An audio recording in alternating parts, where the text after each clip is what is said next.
agir de manière concertée et rapide. C'est pourquoi la présidence a convoqué le dimanche 27 février un conseil extraordinaire des ministres de l'Intérieur. Il a été décidé de déclencher le dispositif intégré de l'Union européenne pour une réaction au niveau politique dans les situations de crise, d'inviter la Commission à activer la procédure de protection temporaire et de se prémunir au mieux contre les attaques hybrides.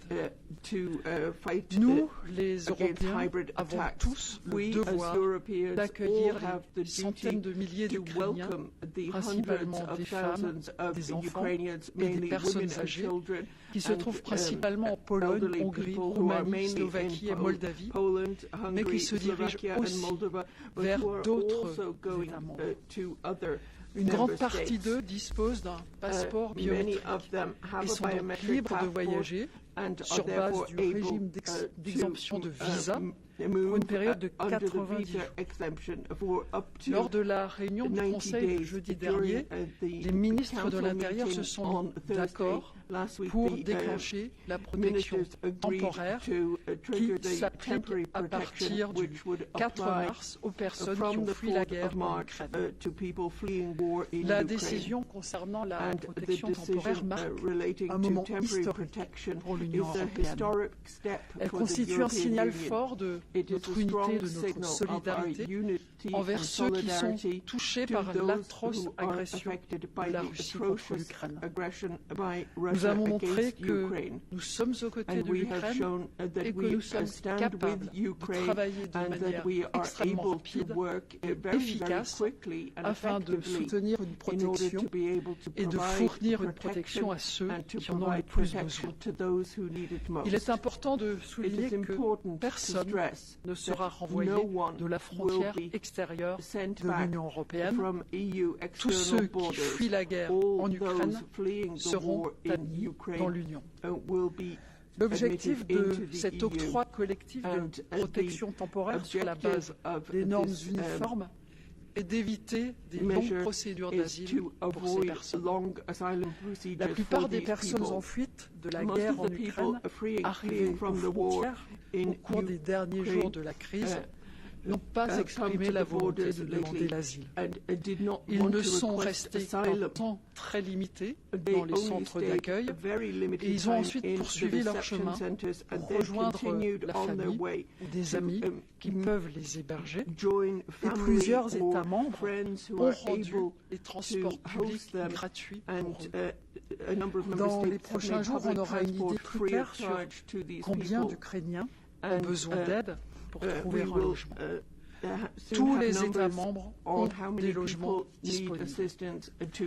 Afin de coordonner l'aide humanitaire dans les États membres et afin de rationaliser les transferts de personnes entre les États membres et d'utiliser aussi de manière optimale toute la capacité d'accueil disponible, une plateforme de solidarité a été mise en place sous la coordination de la Commission. Dans les prochains jours, les modifications législatives nécessaires seront apportées afin d'utiliser au mieux les fonds disponibles.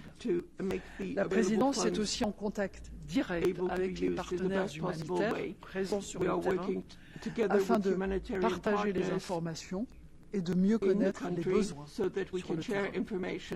Concernant l'aide humanitaire à l'intérieur de l'Ukraine, pas moins de 26 États membres et pays participants dans le mécanisme européen de protection civile ont répondu aux demandes de l'Ukraine. Une quantité incroyable de matériel médical, de médicaments mais aussi de tentes, de draps, de couvertures et bien plus encore ont été offerts à l'Ukraine. Grâce au centre de distribution qui a été mis en place en Pologne, le transport vers l'Ukraine se déroule de manière efficace. D'autres centres de distribution vont être ouverts en Roumanie et en Slovaquie. L'appel des Nations Unies qui a été lancé le 1er mars a reçu une réponse généreuse de la part de la Commission et des États membres individuellement. L'Union européenne a annoncé une enveloppe de 500 millions d'euros. Et sur base des chiffres actuellement disponibles, les États membres ont déjà débloqué plus de 345 millions d'euros pour l'aide humanitaire. Les partenaires humanitaires sur le terrain font le maximum. Mais les attaques brutales ont fait qu'ils ont dû cesser leurs activités dans un certain nombre de régions.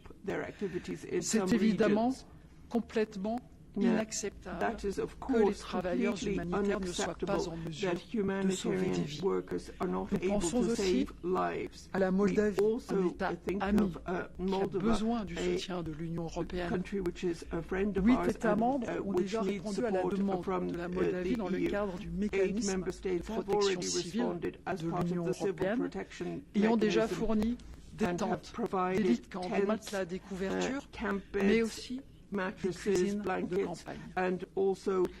J'aimerais conclure que dès les premiers jours de la crise, les États membres de première ligne ont fait tout leur possible pour accueillir les personnes qui ont fui la guerre. Entre-temps, les mécanismes nécessaires ont été activés afin d'optimiser l'aide humanitaire et d'impliquer tous les États membres dans ces efforts. Nous pouvons tous être fiers de la solidarité dont a fait preuve l'Union européenne et les États membres vis-à-vis de l'Ukraine et la population ukrainienne. Je vous remercie. Herzlichen Dank, Madame Klinkert. Als nächste ans Rednerpult gebeten Kommissarin Ylva Johansson. Bitte sehr.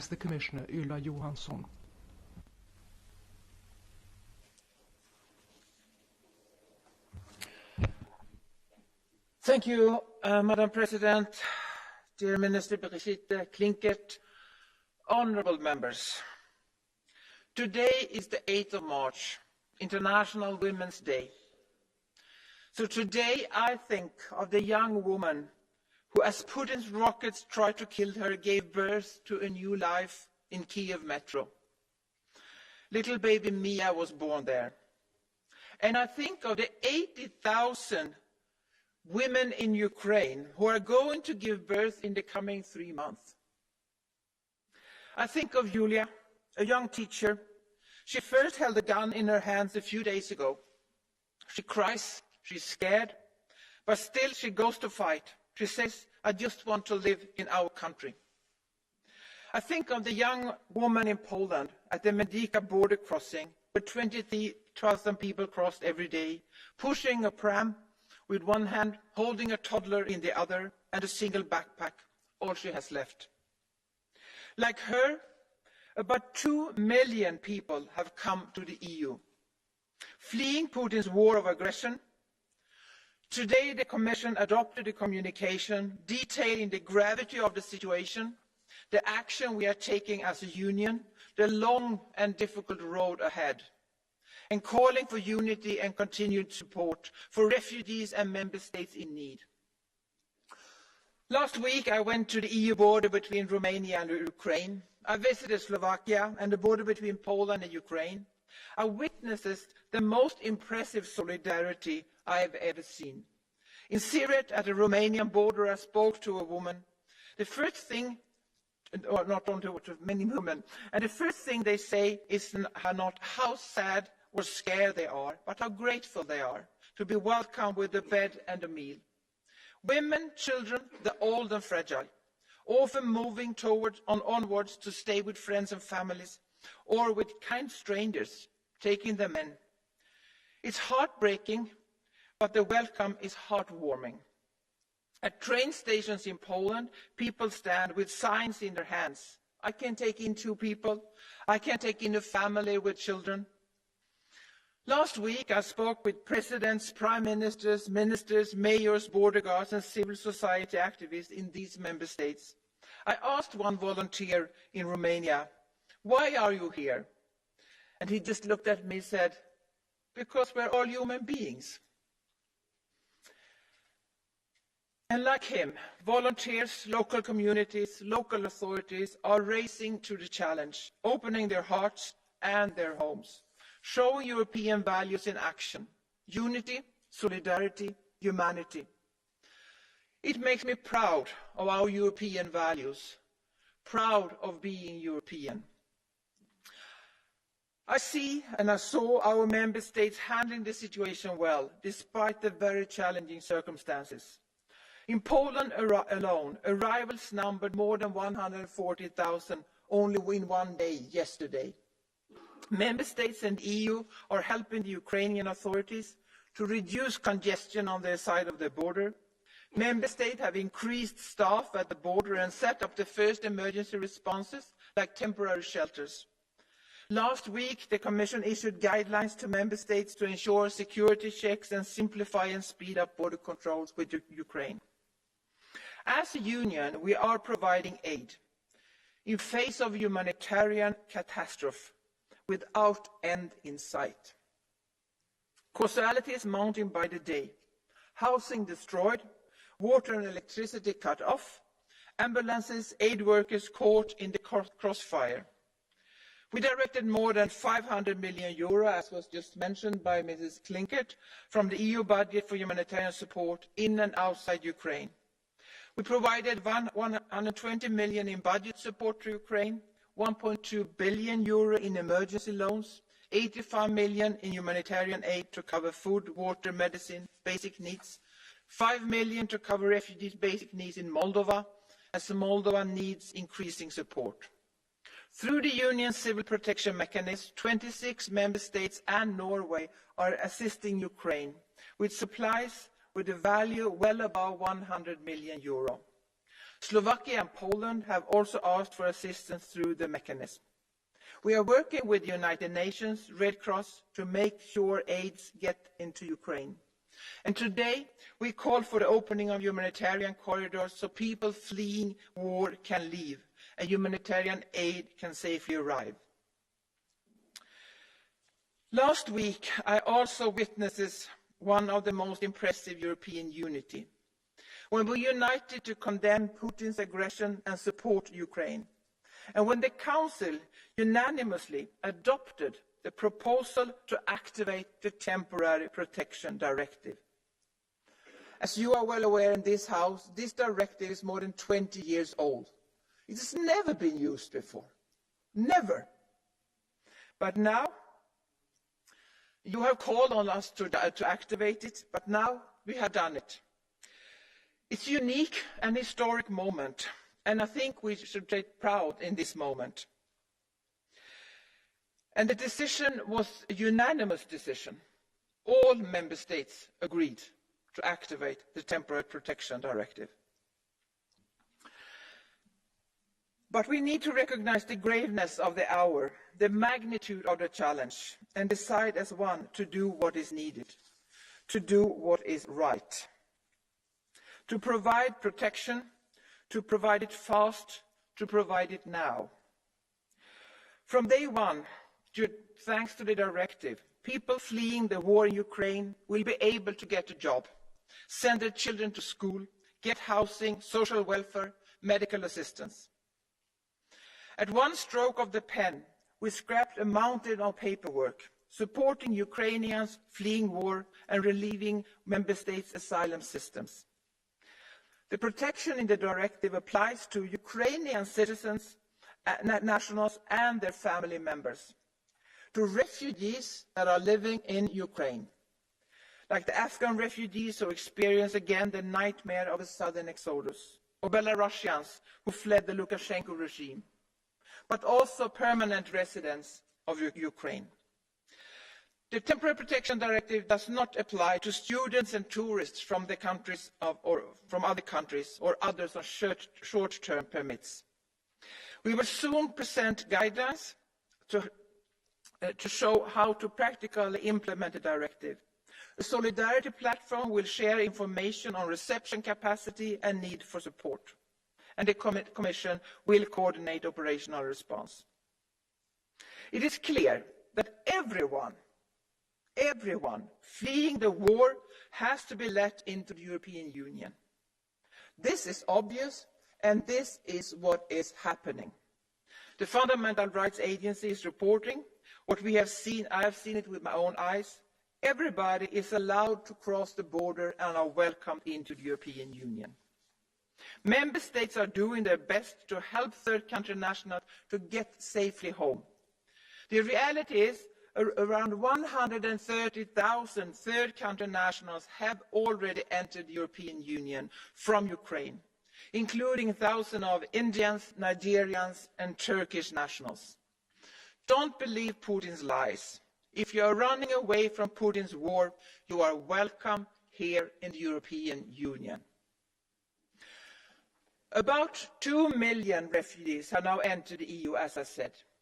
And just to make a comparison, in 12 days we have received 2 million refugees, the same number as the European Union received during 2015 and 2016 together. In 12 days. Over 1 million in Poland, almost 500,000 in Romania, 170,000 in Hungary, 130,000 in Slovakia. Member States have done and are doing a remarkable job, setting up and now implementing contingency plans, opening new border crossing points and simplifying procedures. Local authorities are ensuring reception, medical assistance, working hand in hand with volunteers and NGOs. Many people quickly move on to friends and family, to member states with a large Ukrainian diaspora. Last week, around 8,000 Ukrainians applied for asylum, a fraction of the arrivals actually. But this situation might change rapidly as more people flee the country. The application so far has been mostly in Sweden and Romania. Romania has asked for operational support from the European Agency for Asylum, which can help with asylum procedures, with the reception and implementation of the Temporary Protection Directive. Other EU agencies are also supporting member states. A total of 2,600 Frontex officers could be deployed if needed. A further 165 Frontex officers are now deployed at the border, including with Moldova. A further 162 Frontex officers will be deployed to Romania. Apart from Estonia, no other member states have yet requested Frontex support. Consultations are ongoing about possible Frontex support to Moldova.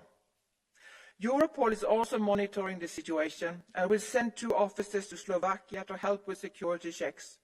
Preparations are ongoing for possible similar deployments to Hungary and Romania. Europol support to Moldova is also being assessed.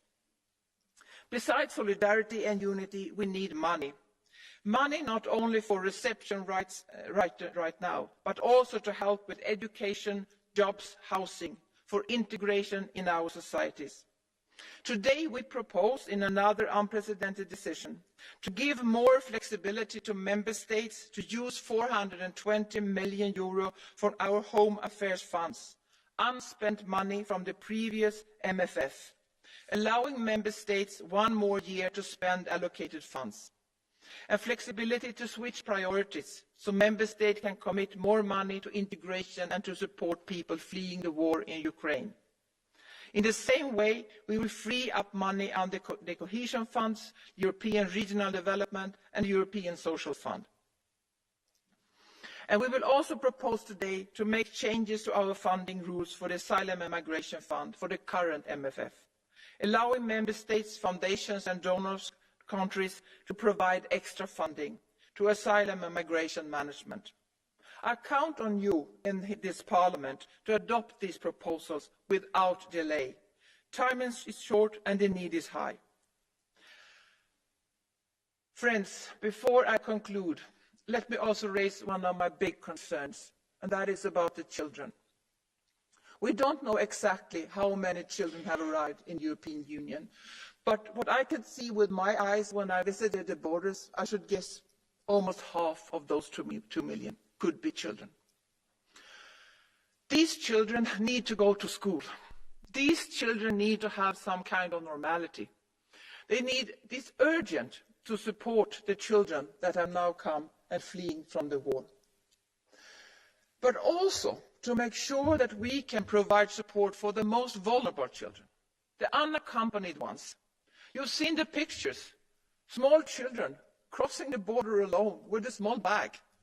without any parent. And unfortunately, in these situations, we also know that unaccompanied minors are very high risk of fall victims of criminals that would like to use them for different purposes, for trafficking, for example. We also have some reports of criminals taking orphans from orphanage in Ukraine, crossing the border, pretending that they are relatives to the child, and then use them for trafficking purposes. And you know, trafficking in human beings is the most profitable crime ever. If you traffic drugs or firearms or smuggle it, you can sell them once. If you traffic children, you can sell them again and again and again and again. We are obliged to protect these children. And I must say, we have to do much more than we have done so far. Member states most affected are doing the utmost, but we need to support them.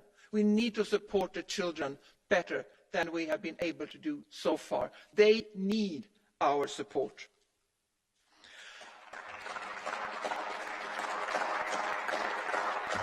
Because this will not be over soon. Putin is fighting his war without restraint or remorse or mercy. More is to come. Worse is to come. Millions more will flee, and we must welcome them. We are facing a great test, and we can meet this test if we show the same unity, solidarity and action as we have seen the past week. That truly makes me say, I am proud to be a European. Let's meet this test together, in solidarity with Ukraine, in solidarity with the refugees, and in solidarity with each other in the European Union. Thank you.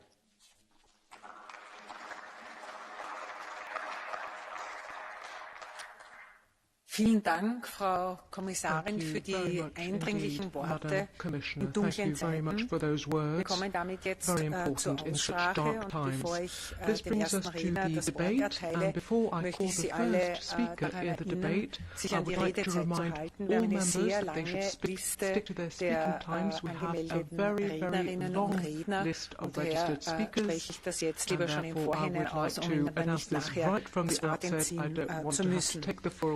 Als erstes zu Wort gemeldet für die Fraktion der Europäischen Volkspartei ist der Abgeordnete Jeroen Lenaers. Für 2 Minuten. Yes, thank you, Chair. This is a debate I never imagined having in my lifetime. A horrific war is ongoing on our continent, and thanks to the courageous work of many journalists, we can see what is happening, and the images are heartbreaking. We see death, destructions, families ripped apart, children running away from missiles and tanks instead of running behind a football, grandparents fleeing, in some cases again, with whatever belongings they could take. Unimaginable suffering, and already over 2 million refugees have crossed into neighbouring countries, and more will follow. This is more than the total population of some of our member states. 2 million individual stories of separation, loss and pain. And when talking about refugees, we often speak about reception and protection in the region. Well, this is our region, this is our continent, and it's our duty to step up. And Europe is stepping up, and it's heartwarming to see the warm welcome provided all over Europe, the outpouring of solidarity and support of refugees, so many volunteers becoming active, so many donations being made, so many accommodations offered, and particularly in countries bordering Ukraine like Poland, Slovakia, Hungary, Romania, Moldova. It is really impressive to see all the efforts by citizens and communities to take care of refugees, and we must help them, not only in the short term, but structurally. We need to be prepared for any scenario. We called on the activation of the Temporary Protection Directive, and it's a strong signal that the Commission and the Council acted so quickly. It's a strong signal that Europe is united and that we stand with all Ukrainians, because it's an extraordinary moment and it calls for extraordinary measures. And our agencies should be deployed in the border to help in any way they can. And indeed, we should find the flexibility in our funding to help these member states take care of so many refugees, and you can count on the EPP to do whatever is necessary. In the face of Putin's brutality, Europe must continue to show humanity. Thank you. Herzlichen Dank. Als nächstes zu Wort gemeldet für die Fraktion der Europäischen Sozialdemokratinnen ist die Abgeordnete Marek Belka. Bitte sehr. Für 1 Minute 30. Marek Belka, 1.5 minutes, please. Pani Przewodnicząca, Pani Komisarz, Pani Minister. Madam Chair, Brutalna Madam napaść Minister, Rosji na Madam Ukrainę Commissioner, wymaga najwyższego the potępienia ze strony aggression społeczności by Russia międzynarodowej. should be A condemned by sprawcy the tego zła international powinni community, żałować and szalonych decyzji wynikających z ich should tragicznych regret skutków. the decision they had taken. Naloty i bombardowania osiedli mieszkaniowych, blokowanie korytarzy humanitarnych, których dokonuje rosyjska armia, należy nazwać zbrodnią i powstrzymać za wszelką cenę. Polska i inne kraje Unii przyjęły już około 2 milionów uchodźców z Ukrainy i spodziewamy się, że będzie ich jeszcze więcej.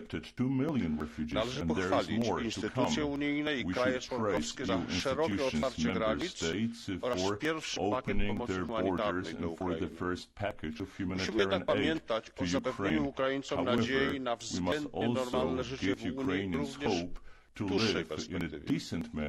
Obecna pomoc, świadczona głównie przez zwykłych obywateli wiedzionych odruchem serca, musi docelowo być zastąpiona przez konkretne wsparcie finansowe i organizacyjne instytucji unijnych i krajowych. Programy pomocowe muszą być kierowane przede wszystkim do samorządów, które ponoszą już dziś największe koszty bezpośredniej pomocy. Sprawna legalizacja pobytu, miejsca pracy, opieka medyczna i dostęp do edukacji dla dzieci muszą zostać zorganizowane, aby zapewnić ukraińskim rodzinom spokój i namiastkę normalności po okrucieństwie wojny. W Polsce mówimy, że prawdziwych przyjaciół poznaje się w biedzie. Dziś przechodzimy największy test przyjaźni i wspólnoty z europejską Ukrainą. And this is a great example for all of us. Thank you so much. Dankeschön. Als nächstes zu Wort gemeldet für die Renew-Fraktion für 1 Minute 30 der Abgeordnete Petras Auštrevičius. Bitte sehr. Dankeschön.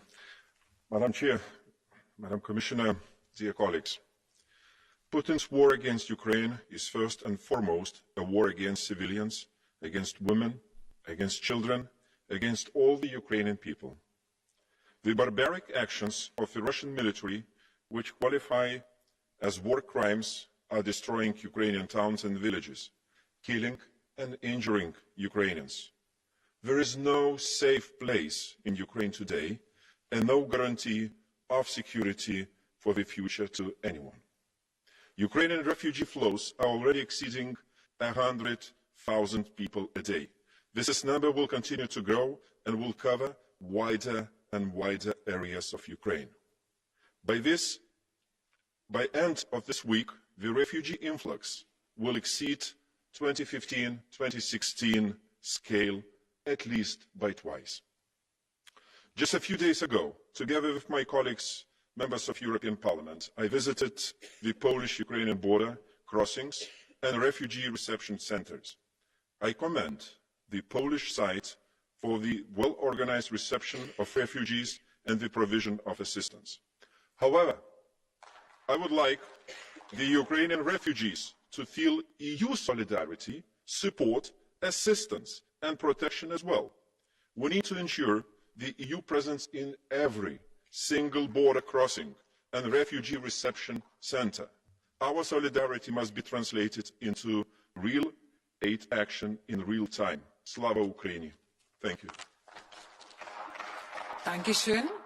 Als nächste Sprecherin ersuche ich Frau Tineke Strik für die Fraktion der Grünen zum Rednerpult zu kommen, und zwar 3 Minuten haben Sie. You have 3 minutes speaking time. At our borders, Putin is putting the lives of millions of people at risk. His brutal invasion targets the citizens of Ukraine, violating international humanitarian law. And people are desperately seeking protection. It is unprecedented how quickly the number of refugees keeps growing. And the EU's response is unprecedented as well, with the activation of the Temporary Protection Directive. We applaud the Commission and Council for their swift and united response to give their full support to the refugees and their families. It will only work, however, if every member state is ready to host a substantial number of refugees. So let the weakest part of the directive, namely the voluntariness, not become the obstacle for an effective and humanitarian response. Coordination, funding and guidance by the Commission will be much needed. It is encouraging that the Council includes refugees who lived in Ukraine. But all people fleeing Ukraine must be safe. Referring third country nationals, even if they lived permanently in Ukraine, to their region of origin creates huge insecurities and risks. And in our views, this is unjustified. So please do not make any distinction. And this also goes for the border. We hear and see discrimination on skin color, ethnic background, gender and sexual identity. We need agencies and international organizations to ensure equal treatment and to take care for the vulnerable people. The heartening hospitality of citizens will not be sufficient with the rising numbers and vulnerabilities, and the Commissioner already also referred to the risk of trafficking for minors. Member states should therefore organize a safe route to hosting locations. And Zelensky was right when he called the transport of refugees to Belarus and Russia immoral. Because who wants to find refuge in a country of your own invader? So we must help them, but also the Russian citizens under pressure to find protection in our countries. Refugees from Ukraine deserve our unconditional support, no matter how long, no matter how many. But let me be very clear. Being forced to flee means the same misery, despair and fear wherever you are in the world. Let this war at our doorstep not distract us from the needs and rights of refugees from other countries. Do not believe politicians who make us believe that protection for the one means less protection for the other. If we equally share our global responsibility, we can offer every refugee the protection that she or he needs and deserves. Thank you. Dankeschön. Die nächste Sprecherin, Annalisa Tardino, für 2 Minuten für die ID-Fraktion. Bitte. For ID.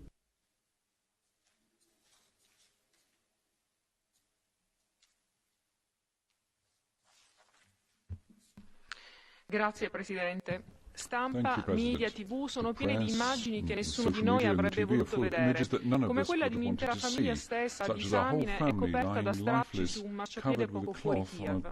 Stazioni prese d'assalto, bambine e mamme in fuga, famiglie separate, un triste e inaccettabile ritorno al passato. Aiutare è un dovere e l'Europa tutta sta facendo la propria parte. L'attivazione del meccanismo della protezione temporanea, per quanto giuridicamente non condivisibile nella sua interezza, ci sta consentendo di accogliere ed aiutare i rifugiati veri, donne e bambini che scappano dalla guerra, mentre padri, figli e mariti rimangono con coraggio a difendere il proprio paese. Sono loro, lo ripetiamo da anni, a cui dobbiamo spalancare le porte, dando delle norme chiare, determinate, efficaci, anche a chi per tante altre ragioni diverse dalla guerra vuole arrivare in Europa, ma sbarrandole fermamente ai trafficanti e ai delinquenti. Oggi più che mai è necessario dimostrare fermezza ai trafficanti di esseri umani per poter destinare le risorse a chi è davvero in situazione di bisogno e a quegli stati in prima linea, come l'Italia da decenni e come oggi la Polonia e l'Ungheria. Polonia e Ungheria impegnate in una grande missione di solidarietà, strumentalmente insultate in quest'Aula, devono avere sbloccati i rispettivi piani di ripresa e resilienza. Dall'Europa ci si aspetta supporto anche per poter accogliere e non certo ricatti ideologici. Credo che i fatti di questi giorni dimostrino ancora una volta quanto poco si sia fatta a Bruxelles e come la stessa riforma del pacchetto asilo e immigrazione che avete presentato in pompa magna non sia attuale né efficace, tanto da dover ricorrere ad uno strumento, la protezione temporanea, che paradossalmente la riforma stessa cancella. Bene, assumiate finalmente decisioni coraggiose. Concludo applaudendo a tutti coloro che si stanno spendendo per aiutare chi è in difficoltà. Chi si spende per la pace, per chi si spende contro la guerra con la diplomazia e non con le armi. Grazie. Help those in difficulty who are devoting themselves to fighting war. Der nächste Sprecher für 2 Minuten 30 für die EKR-Fraktion ist der Herr Abgeordnete Waschikowski, Deutschland, der vom Platz sprechen wird. Bitte. He is going to speak from his seat. Hello, Madam President, Madam Commissioner.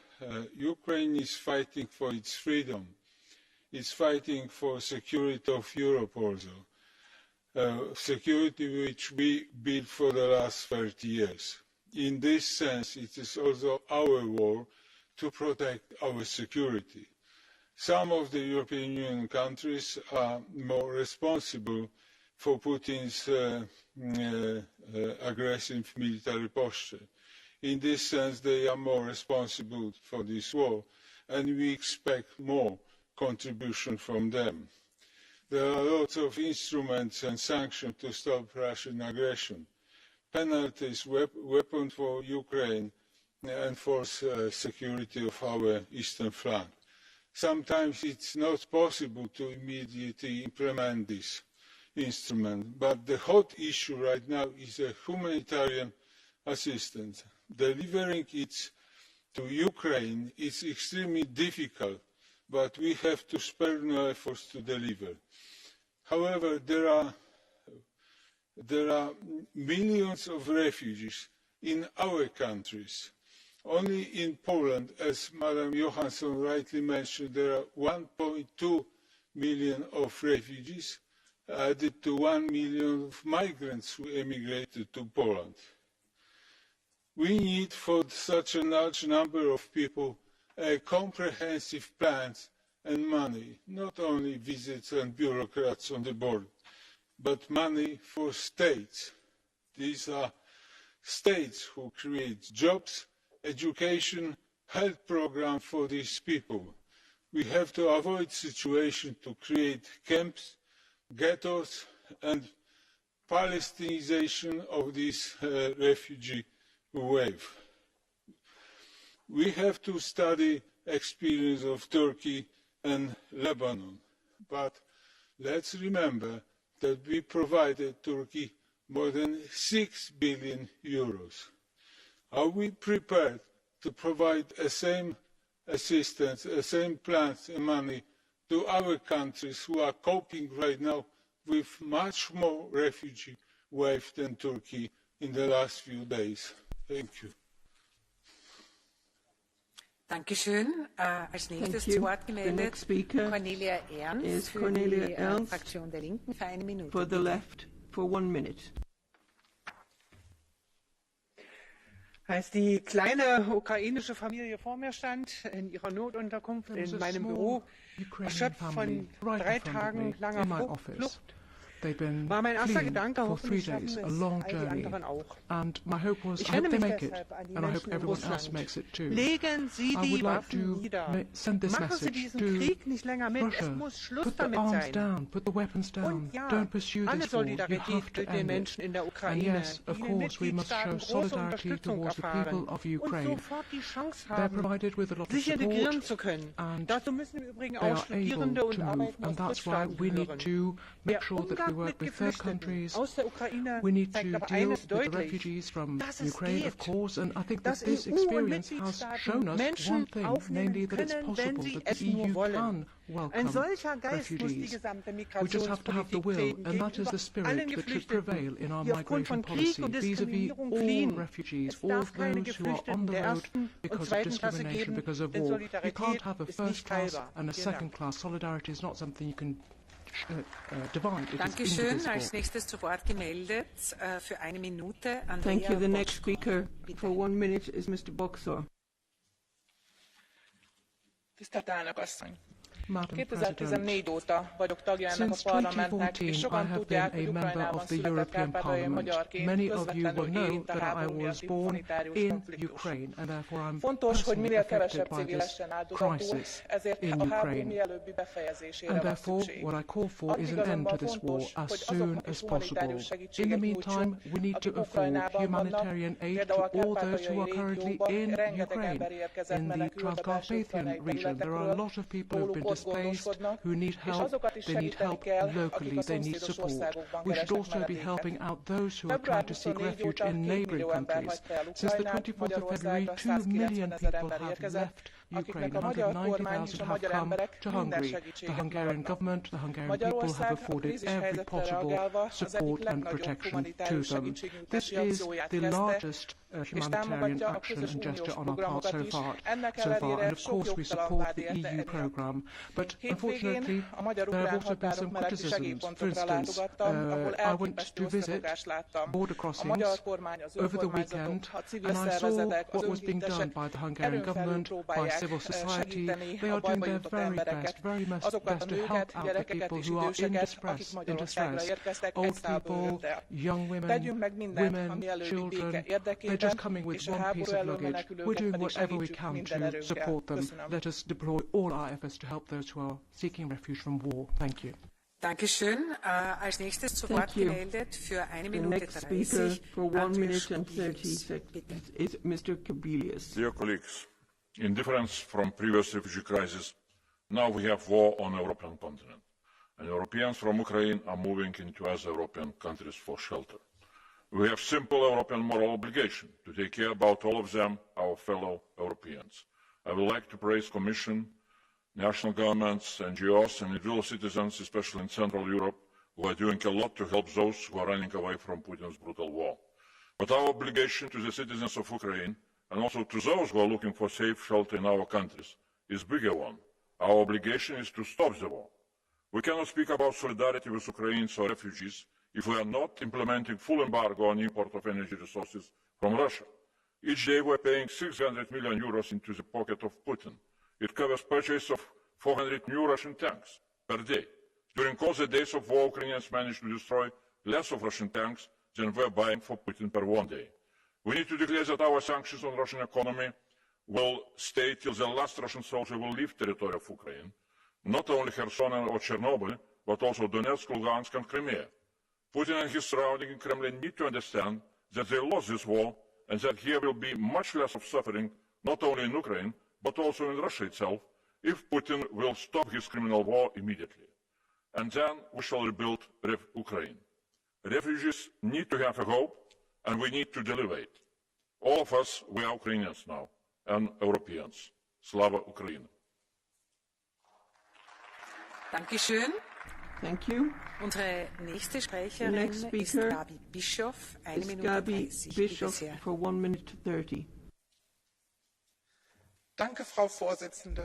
Wir führen diese Debatte heute hier am 8. März, das ist der internationale Frauentag. Und eine Kernforderung seit über 100 Jahren ist Brot und Hosen für die Frauen. Wir sehen jetzt, dass wir über 2 Millionen überwiegend Frauen und Kinder haben, die bei uns Sicherheit suchen, die bei uns Schutz suchen. Und wir sehen in Europa wirklich eine Welle der Solidarität. Aber was wir eben auch feststellen können, und ich konnte mich in Berlin davon überzeugen, ich war letzte Woche in Budapest, die Stärke Europas in so einer Situation ist die aktive Zivilgesellschaft in Europa, die nicht lange diskutiert, die die Ärmel hochgekrempelt hat und überall an den Bahnhöfen steht und den Menschen hilft. Regierungen alleine, Kommunen alleine hätten es nicht geschafft. Und ich finde, diese aktive Zivilgesellschaft verdient großes Lob, großen Applaus und große Unterstützung. Und vom Brot zu den Rosen. from bread to roses. We gave bread to the refugees and gave them a roof over their heads. But what the local authorities need, it will support. We're going to need school places, kindergarten places for these refugee children, and these local authorities will need support because if you go to these border regions, you see that these are the poorest regions, and so for that reason we need a lot more solidarity, and we need to mobilize all of our resources so that at the end we can say we did it, not just at the beginning, but for the whole period. Thank you. Dankeschön. Als nächstes zu Wort gemeldet Sophia Intveld für 1 Minute 30. Intveld for 1 minute 30. Thank you, Madam Chair, Madam Commissioner, Madam Ministers. I would like to start by echoing the praise for the frontline states. That's Poland, Romania, Hungary and Slovakia, but of course also the non-EU countries like Moldova, because in their countries, citizens, civil society and local authorities are doing really an incredible job, and I take a deep bow to their humanity and commitment. So we welcome the EU support provided to those countries, and I would like to join the urgent call of the Commissioner for Frontex and EASO to be closely involved in the operation. We also strongly salute the activation of the TPD, but now we also have to take the next step. Europe has to move on from ad hoc solutions to a coherent, structural and common migration and asylum policy.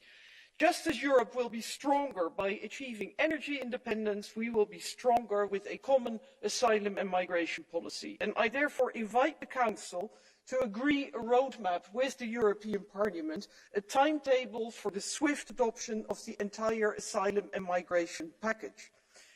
The warm welcome to the Ukrainian refugees is Europe at its best, colleagues. It is the cradle of human rights, a community of values. And Europe should also be a safe haven for those Russians fleeing the brutal Putin regime and the soldiers who refuse to fight his dirty war. But let's also not forget the other migrants, those who are still left dying on the borders of Europe, pushed back and beaten. Because Europe will offer safety to all people equally, because that's who we are. Thank you. Dankeschön. Als nächstes zu Wort gemeldet für 2 Minuten ist Diana Riba-Iginer. Gracias, Presidenta, Comisaria, Ministra. Desde el inicio de la invasión rusa en Ucrania, 1,5 millones de personas han huido a países vecinos. Y ACNUR estima que esta cifra podría aumentar hasta 4 millones. Ante este gran reto humanitario, la Unión Europea por fin está en la altura del momento, activando por primera vez la Directiva de Protección Temporal. Una activación que, permítame recordar, el Grupo Verdes DALE ya habíamos reclamado sin éxito en crisis como la de Siria o Afganistán. Millones de personas están dejando atrás sus vidas bajo las bombas de Putin. Y ante esta crueldad, Europa no tiene elección. Debemos ser refugio.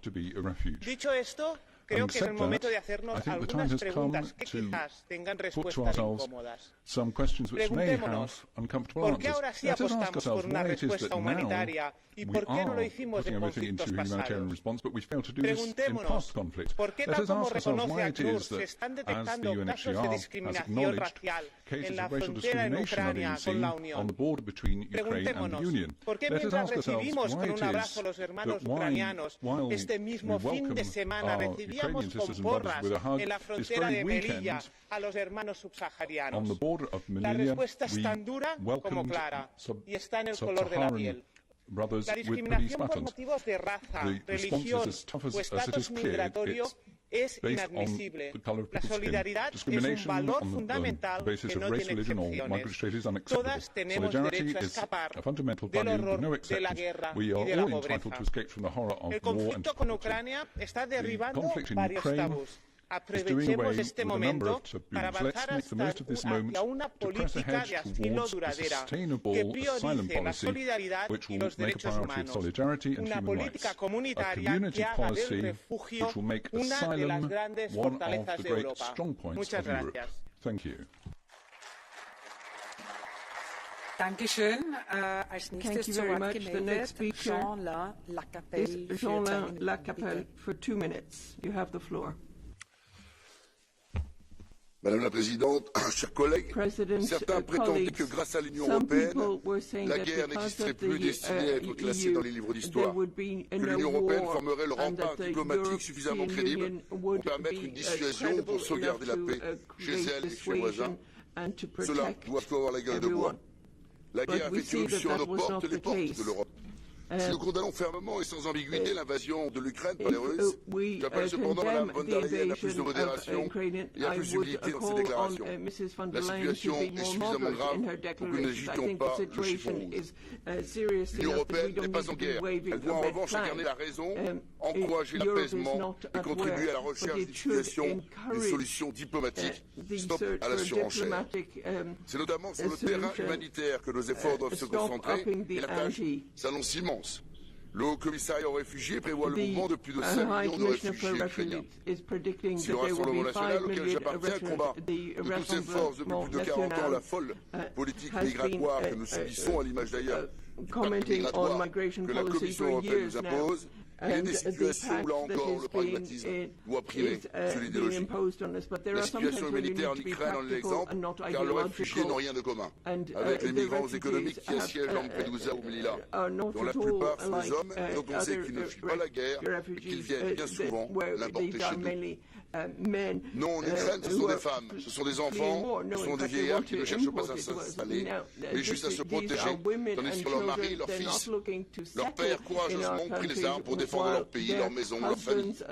Oui, l'Europe doit contribuer à l'accueil de ces réfugiés de guerre, de même que nous pensons que c'est à l'Afrique, au Proche-Orient, à l'Asie de gérer et d'assumer les déplacements de populations originaires de ces régions. Oui, nous avons le devoir d'accueillir ces Européens qui partagent avec nous un territoire, une civilisation commune ou une culture chrétienne. Oui, chers collègues, nous avons le devoir d'accueillir ces réfugiés, car ils sont de vrais réfugiés de guerre. Je vous remercie. Unser nächster Sprecher für 2 Minuten, Richard Czarnecki. Vielen Dank, Frau Präsident. Pani komisarz, szanowni państwo, przez 500 lat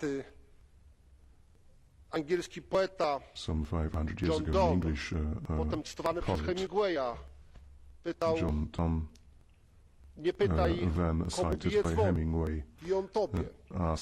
Po 5 wiekach możemy to samo powiedzieć w kontekście Ukrainy. Ludzi, to są ludzie, ludzi z Ukrainy, którzy szukają pomocy, naszej pomocy krajów europejskich.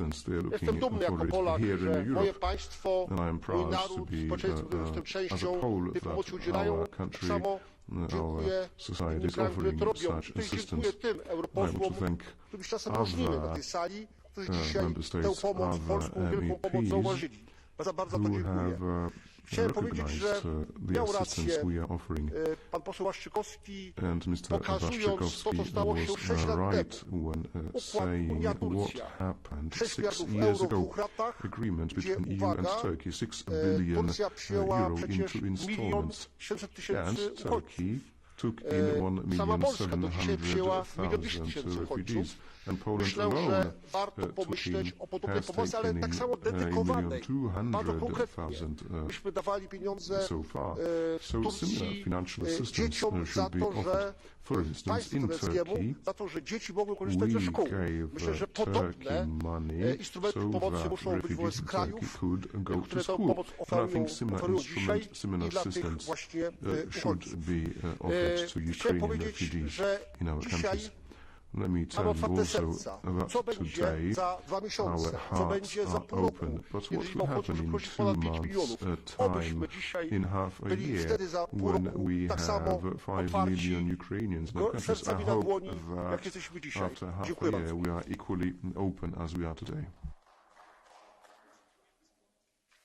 Dankeschön. Als nächster Sprecher Nikolai The next speaker is Nikolai Willumsen for 1 minute. Millioner af ukrainere er flygtet fra Putins brutale krigsforbrydelser. Nogle er internt fordrevne. Nogle er flygtet over grænsen til EU. Vi må sikre, at de alle hjælpes. That they all receive assistance. That goes from food to medicine. It goes from schooling to a roof over their heads. And this is not a task that we can simply delegate to the neighbouring countries alone. Let us therefore pull together. Let us show solidarity in the distribution of refugees throughout the EU. In fact, it's not just Ukrainians who are suffering under Putin's regime. There are also brave Russian women and men. They've taken to the streets to call for peace. There are conscientious objectors. There are deserters who refuse to fight Putin's dirty war. They need our help too. And they too must be able to find safety here in the EU. There are people fleeing war and oppression, and they always deserve protection, regardless of where they come from, whether they come from Ukraine, Russia, Afghanistan or Syria.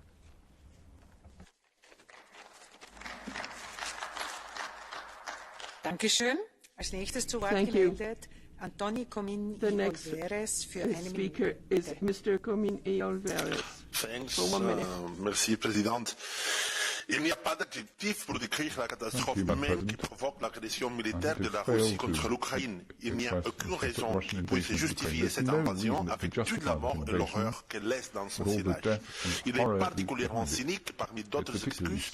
Poutine affirme qu'il mène cette invasion pour protéger les minorités russes et russophones d'Ukraine, alors que la population civile des villes à majorité russe telles que Kharkiv et Mariupol est celle qui subit les plus l'invasion dans l'est et le sud de l'Ukraine. Il est intolérable que Poutine manipule les droits à l'autodétermination du peuple pour justifier les ambitions territoriales de son nationalisme autoritaire. Les droits à l'autodétermination ne peuvent pas faire l'objet de répression des États autoritaires, mais il ne peut pas non plus être manipulé pour légitimer une agression armée contre des nations libres. L'Union doit prendre position et œuvrer pour mettre fin à l'agression russe, à la guerre et à ses conséquences humanitaires.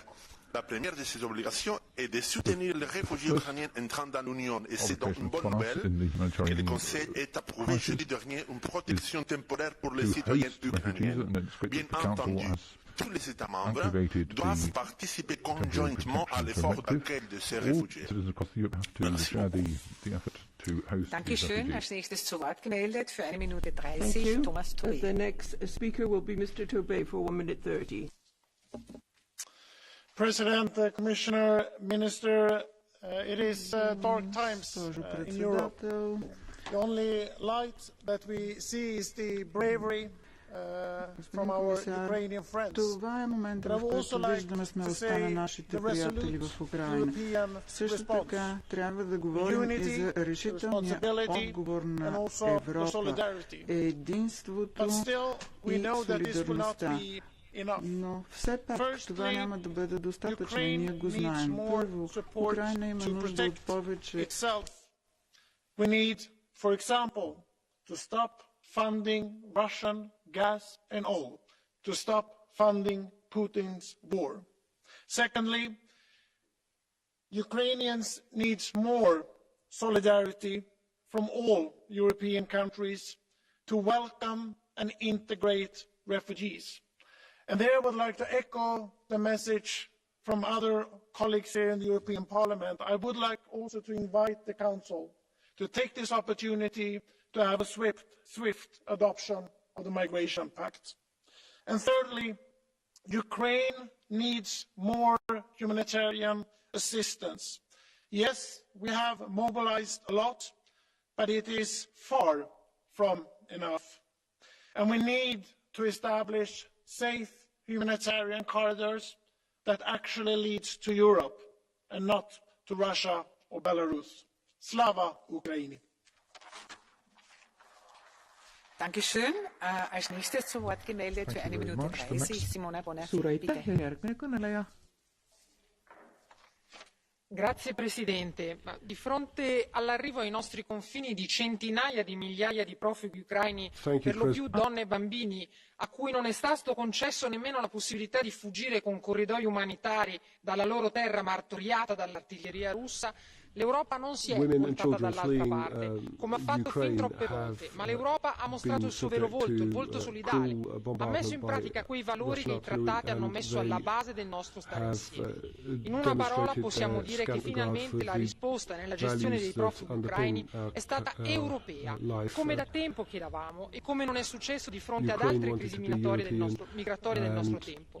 Penso in particolare a quella del Mediterraneo, da dove non arrivano rifugiati di serie B solo perché hanno un colore della pelle diverso dal nostro. L'attivazione per la prima volta della direttiva sulla protezione temporanea dei profughi e tutte le azioni che la Commissione sta mettendo in campo garantiscono solidarietà e aiuto umanitario verso la popolazione ucraina e solidarietà tra gli Stati dell'Unione che hanno bisogno di assistenza e aiuto. Solidarietà e unità. La miglior risposta che potevamo dare anche a Putin, convinto di poter usare la crisi migratoria come una minaccia per la tenuta della coesione europea. E invece così non è andata. Anzi, a brutalità stiamo rispondendo con umanità. Adesso dobbiamo sommare l'impegno coerente delle istituzioni per coordinare e facilitare l'ingresso nelle frontiere europee del flusso continuo di rifugiati e per l'accoglienza in tutta Europa di donne e di bambini. Tutto questo mentre dobbiamo continuare a condannare questa aggressione ai danni di un popolo sovrano e libero e chiedere un immediato cessate il fuoco, perché cessi questo massacro a danno di civili indifesi in Europa, un'Europa che vuole continuare a essere luogo di pace. Dankeschön. Als nächstes zu Wort gemeldet Bernard Guetta. Bitte, für eine Minute. Madame la Présidente, mes chers collègues, il y a au moins 3 catégories de réfugiés dans ce drame. La première, c'est évidemment les réfugiés ukrainiens. Et nous leur devons d'enfin organiser, ce devrait déjà être fait, la répartition entre nos 27 pays, car la Pologne, la Roumanie demain ne peuvent pas supporter seuls ce fardeau. Le deuxième groupe de réfugiés, ce sont des réfugiés russes qui fuient leur pays, la répression ou le danger de la conscription. Nous leur devons tout autant assistance, car ils sont extrêmement courageux. Et souvenons-nous que le blocage des cartes de crédit vient de faire d'eux des mendiants dans leur pays de refuge. Ils n'ont plus un sou. Ils n'ont plus un sou. Nous devons nous en préoccuper. Et puis, il y a une troisième catégorie de réfugiés, ce sont ceux qui sont perdus dans leur propre pays. Et à cela, nous devons livrer par la voie des airs, de la nourriture et des médicaments. L'ONU se propose de le faire. Le ciel de l'Ukraine est sous contrôle du gouvernement légitime de l'Ukraine. Nous devons soutenir l'action de l'ONU à la demande du gouvernement ukrainien pour aller larguer des vivres et des médicaments au-dessus de l'Ukraine. C'est une urgence et un principe. Je vous remercie. Urgent and it's a principle. Dankeschön. Als nächstes zu Wort gemeldet Sergej Lagodinsky für 2 Minuten.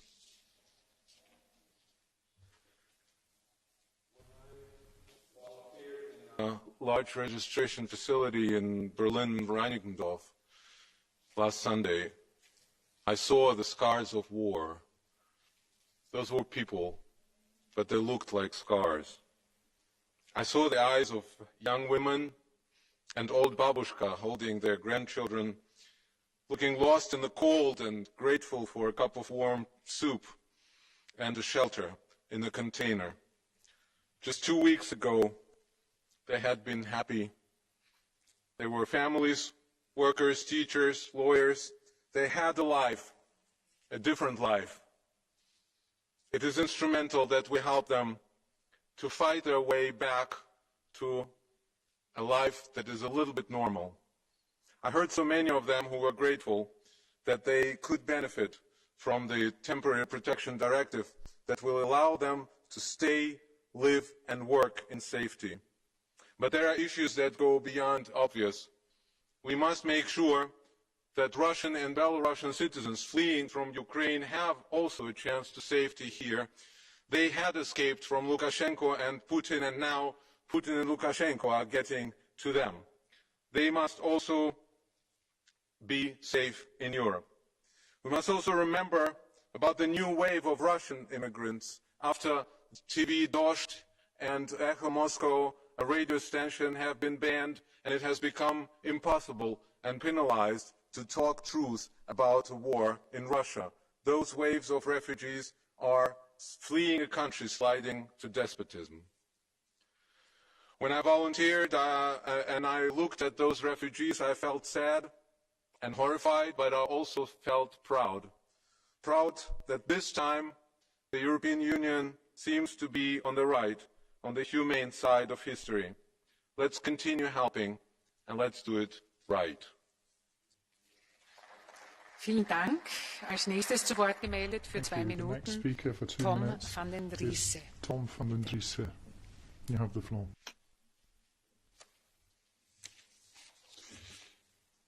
Voorzitter, collega's, de Russische agressie kunnen we niet anders dan in de meest ferme bewoordingen veroordelen. Maar aan woorden hebben de Oekraïners op dit ogenblik maar weinig. We moeten daden volgen. De leuze van mijn partij is eerst onze mensen. Dat betekent niet alleen onze mensen. We hebben steeds het asielrecht voor echte oorlogsvluchtelingen verdedigd en het asielmisbruik als kanaal van ongewenste massamigratie bestreden. We kunnen natuurlijk niet de problemen van de hele wereld oplossen. Daarop pleiten wij voor opvang in eigen regio. Wel, Oekraïne is onze eigen regio. Hier moeten wij onze humanitaire opdracht maximaal vervullen. Miljoenen echte oorlogsvluchtelingen, vrouwen, kinderen en kwetsbaren zijn op de vlucht. Hongarije vangt op dit ogenblik al 200.000 mensen op. Polen zelfs al 1 miljoen.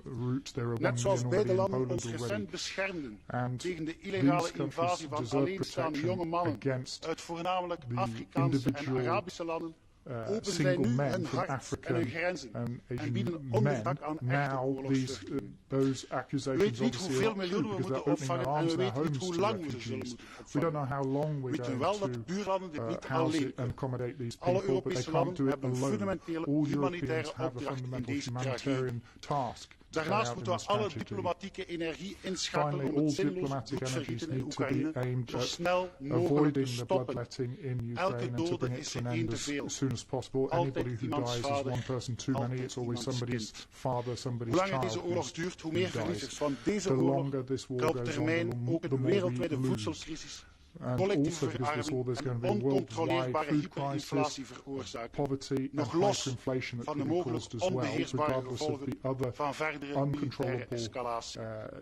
Dit is geen tijd voor partijpolitieke spelletjes. Ik hoop dat iedereen zijn historische verantwoordelijkheid om dit conflict te neutraliseren niet lichtzinnig opneemt.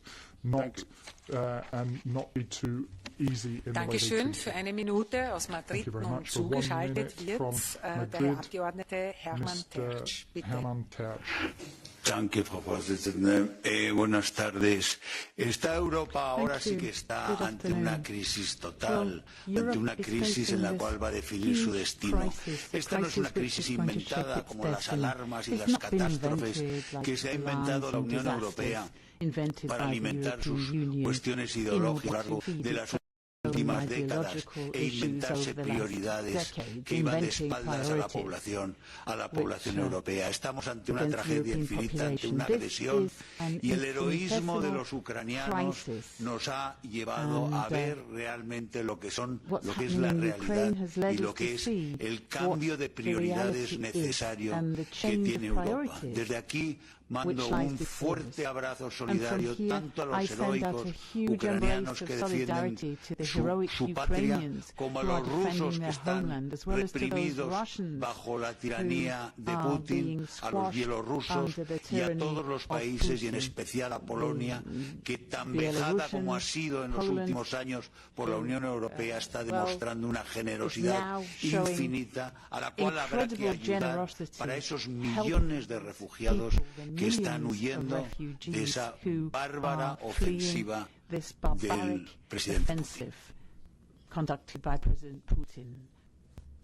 Dankeschön. Als nächstes zu Wort gemeldet für eine Minute die Frau Abgeordnete Sierra Rigo. Bitte. Gracias, Presidenta, Comisaria. Sin duda, este cambio de rumbo de la política de asilo de la UE es una buena noticia. Por primera vez, desde que se aprobó hace 20 años, se activa la Directiva de Protección Temporal que hoy nos permite acoger a las personas que huyen de la guerra en Ucrania.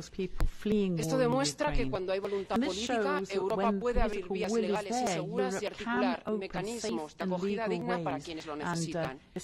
Y eso que en apenas 2 semanas hemos recibido más de 2 millones de refugiadas, más del doble que en todo 2015, y demuestra también que hay otro enfoque posible y necesario para el Pacto Europeo sobre Migración y Asilo, uno basado en el respeto a los derechos humanos.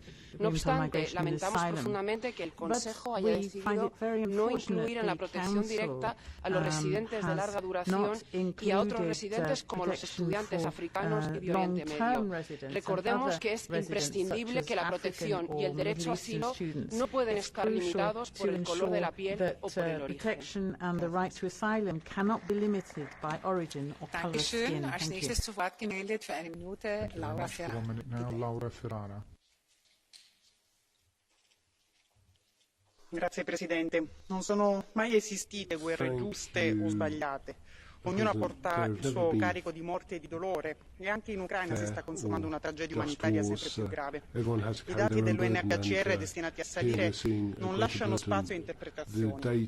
Dal 24 febbraio più di 2 milioni di ucraini hanno lasciato il paese e solo in Polonia ne sono arrivati 1.200.000. Non possiamo dunque che plaudire all'attivazione della direttiva sulla protezione temporanea, perché ciò permetterà di agevolare l'assistenza alle persone in fuga, offrendo diritti immediati in materia di accesso ad alloggi, ai servizi sanitari, sociali e a mezzi di sussistenza. È importante che non ci siano poi discriminazioni nei confronti di chi, pur non essendo cittadino ucraino, fugge da quel paese e non può tornare nel proprio paese di origine. E poi è importante che particolare attenzione venga rivolta ai soggetti vulnerabili e ai minori, soprattutto quelli non accompagnati, per assicurare tutela legale e accesso all'istruzione. La sfida che ancora una volta dovrà affrontare la macchina della solidarietà sarà vinta se ogni Stato membro farà la sua parte. Dankeschön. Als nächstes zu Wort gemeldet für eine Minute 30 Michaela Šojdrová. Kolegyně a kolegové, vážená paní komisařko, paní ministryně, čelíme situaci, kterou si nikdo z nás neumí představit, která probíhá v přímém přenosu před našima očima. Do Evropy přichází další uprchlíci. Evropská unie podepsala, Ukrajina podepsala vstup do Evropské unie svojí vlastní krví a platí za to lidskými životy. Já se neobávám o uprchlíky, kteří už jsou na území Evropské unie. Ten mechanismus dočasné ochrany je, myslím, velmi funkční. Ukazuje to, že pomáhá k rychlému ubytování, integraci. A chci tady zmínit to, co zde ještě nezaznělo, že mezi těmi zeměmi, které opravdu velmi pomáhají, také Česká republika. Na našem území přes 100 000 uprchlíků, které vítáme jako naše spoluobčany, protože mají zde příbuzné. Dokonce se mi ozývají rodiny, které by chtěly přijmout děti bez doprovodu i do pěstounské péče. Zkrátka Česká republika je maximálně připravená pomoci. Ale my jsme také dnes slyšeli projev prezidenta Zelenského, který žádá o další pomoc, protože zde máme uprchlíky, kteří jsou vnitřně uvězněni ve městech, potřebují humanitární pomoc, potřebují humanitární koridory, aby se mohli zachránit, zmrznou, nemají jídlo, děti umírají dokonce žízní, dehydratací. Je to situace, která Evropská unie nemůže pozorovat dál jen tak. Musíme pomoci vytvořit tyto humanitární koridory, musíme pomoci dalšími sankcemi, bude-li třeba i další vojenskou pomocí. Evropská unie stojí po boku Ukrajiny, jejich svoboda je naše svoboda. Union needs to stand by Ukraine. Their freedom is our freedom. Thank you. Dankeschön. Als nächstes zu Wort gemeldet für eine Minute Birgit Sippel.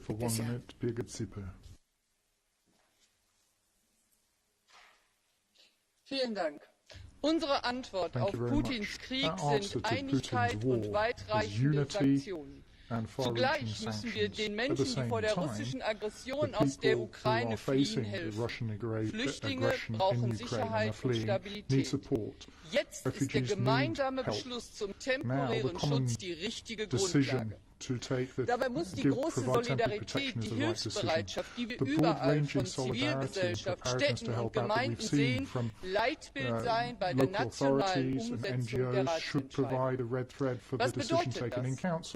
Den Beschluss großzügig auslegen, um vielen Menschen zu helfen, allen Vertriebenen die Einreise aus humanitären Gründen ermöglichen, sicherstellen, dass es an den Außengrenzen nicht zu rassistischer Diskriminierung kommt, Hilfe auch für intern Vertriebene organisieren und Zivilgesellschaft und Kommunen unterstützen. Dieser Beschluss ist ein erster Schritt, dieser Herausforderung gemeinsam zu begegnen. Weitere müssen jetzt folgen. Vielen Dank. Dankeschön. Als nächstes zu Wort gemeldet Fabienne Keller. Bitte sehr. Madame la Présidente, Madame la Ministre, chère Brigitte Klinkert, Madame la Commissaire, chère Ylva Johansson, en ce jour du 8 mars, je voudrais m'adresser aux femmes et aux jeunes filles ukrainiennes qui font preuve d'une bravoure remarquable, qu'elles soient réfugiées ou en soutien de leur peuple dans les pays européens. Mes pensées vont bien sûr aussi au peuple ukrainien dans son ensemble. Le nombre de réfugiés qui arrivent dans l'Union européenne est sans précédent depuis la Seconde Guerre mondiale. L'activation de la protection temporaire est une avancée forte et je la salue, Madame la Commissaire. Mais nous pouvons faire plus pour l'accueil d'urgence et éviter les longues files d'attente au point d'entrée dans l'Union. Des femmes, des enfants, des personnes âgées, des vulnérables attendent 2-3 jours. Dans certaines zones aux postes frontières, c'est inacceptable. J'appelle Madame la Commissaire au déploiement immédiat des agences de l'Union et dispose de ressources humaines et matérielles pour soutenir les autorités nationales dans ces procédures. En particulier, je propose de déployer pour la première fois la réserve de 500 experts d'asile nationaux, peut-être 200 ou 300, mais en tout cas un certain nombre, de la nouvelle agence européenne pour l'asile. Soyons citoyens européens au rendez-vous de ce défi. Soyons solidaires et exemplaires. Je vous remercie. Dankeschön. Als nächstes zu Wort gemeldet, Damia Karem für eine Minute. Bitte sehr.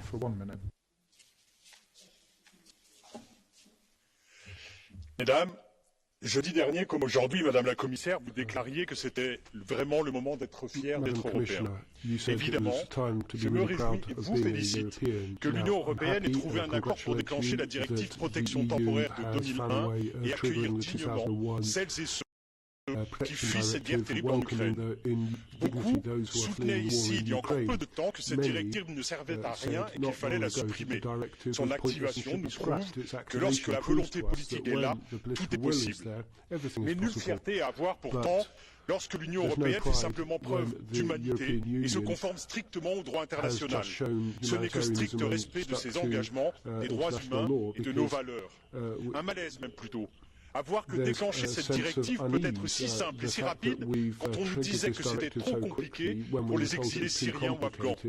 Un malaise profond même à entendre nos dirigeants prôner l'accueil de cette immigration de grande qualité européenne de culture, quand en août dernier, il nous fallait nous protéger contre les flux migratoires irréguliers importants en provenance d'Afghanistan ou encore face aux témoignages de discrimination subis par les étudiants africains et les exilés aux frontières européennes.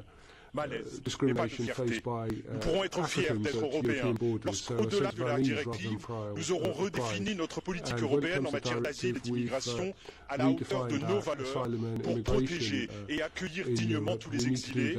Nos responsabilités en termes d'accueil et de protection ne s'arrêtent pas au conflit ukrainien. Là, et seulement là, la fierté l'emportera sur le malaise. Als nächstes zu Wort gemeldet für 2 Minuten, Nikolaus Fest. Ja, vielen Dank, Frau Präsidentin, Frau Johansson. Frau Klinkert, Sie hatten gesagt, die EU hätte schnell und effektiv gehandelt. Naja, sozusagen eine Richtlinie in Kraft setzen ist nicht gerade, was man unter schnell und effektiv handeln versteht. Schnell und effektiv gehandelt haben die Polen, die Rumänen, die Slowakei und vor allem auch Ungarn oder auch Ungarn, und zwar ohne die EU im Einzelnen zu fragen. Vor allem die Polen und die Ungarn waren bis gestern allerdings noch für die EU die kalten Rassisten, die angeblich kein Herz für Flüchtlinge hätten. Nun hat allein Polen 1,2 Millionen Flüchtlinge aufgenommen. Würden die USA so etwas Ähnliches tun, wären sie jetzt ungefähr bei 8 Millionen. Wann ist, das wäre eine entscheidende Frage, wann entschuldigt sich die EU-Kommission eigentlich für diese dauerhafte Verleumdung der Polen und der Ungarn? Irgendwann wird es ja jetzt mal Zeit. Richtig ist, ja, die Polen, Ungarn, Slowaken und Rumänen nehmen vor allem Frauen und Kinder auf. Die ukrainischen Männer verteidigen nämlich ihr Land. Und die ukrainischen Frauen und Kinder wollen auch gar kein langes Asyl. Meistens suchen sie nach Verwandten oder Freunden, bei denen sie unterkriechen können. Und sie wollen also auch keine staatlichen Leistungen. Und das, sehr verehrte Frau Johansson, ist ein fundamentaler Unterschied zu den sonstigen, vor allem den afrikanischen Migranten.